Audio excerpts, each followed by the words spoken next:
जी नाज़रीन, हुण साडे नाल मौजूद ने रेडियो पाकिस्तान रावलपिंडी दे मन्ने परमन्ने एंकर रेडियो ब्रॉडकास्टर ते नाले बहुत अच्छे पटवारी ते उर्दू दे शायर जनाब आबिद हुसैन जंजुआ साहब।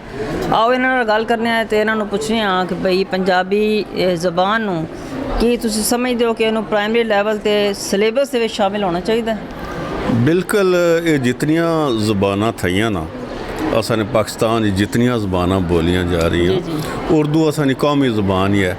उस तो इलावा ये जितनियां बाकी ज़बानां हैं, पंजाबी, पटवारी, इंदको, सिंधी, बलोची, बरावी, ये सारियां ज़बानां जड़ियां ये एक दूए न राबते ना ज़रिया हैं। और अपनी जड़ी माँ बोली है ना, मैं समझना कि इसकी कदर भी नहीं भूलना चाहिए ना।